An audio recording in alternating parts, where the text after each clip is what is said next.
The new piece is called Entangled Phrases, and it's a trio. It's the first time that I make a trio, which I am inside and also choreographing. So it's me and two other girls. And I'm dealing in this piece with similar issues as I have been in my last piece, my last solo, Deep Etude, which relates a lot to polyrhythms, to layers of listening, to the let's say playing the perception of the audience through using multiple layers of sound and movement. But in this piece it's a little bit opened up because we are three and not only one person. So there's also a strong element of community or listening between people, which kind of enters into play. So it's less abstract and formal and more, you can really see three people playing with each other, musicality and dance, choreography.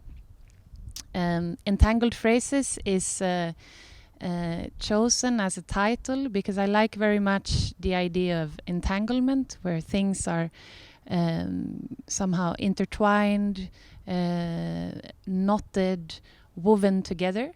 And I think about entanglement a lot in relation to this piece, with the entanglement between the three of us on the one hand, how we constantly affect each other, but also the entanglement between sound and movement, which is something that we work with constantly in this work. So we are both singing, sounding, making rhythms, moving, everything at the same time, all the time. So it's there's a lot of activity.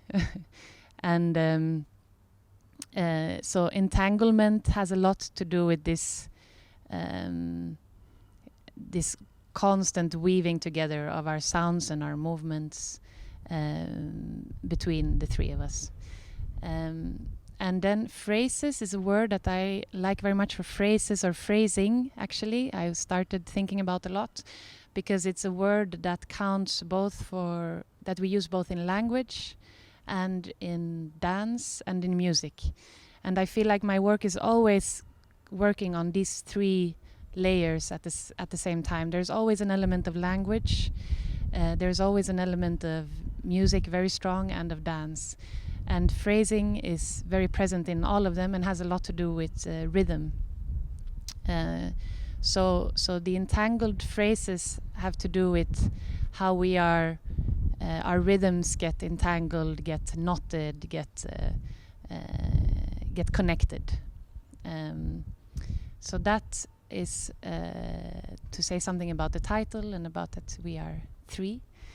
Then I could also speak about the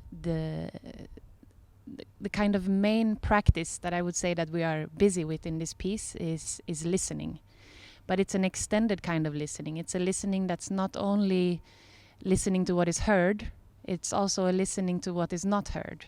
And in this case, it could be many things, but I think one very specific thing that we are listening to is movement, so silent movement. And we are really dedicated to hearing the sound of the movement, and sometimes we use our voices to sound the movement of the other person, to give it a sound.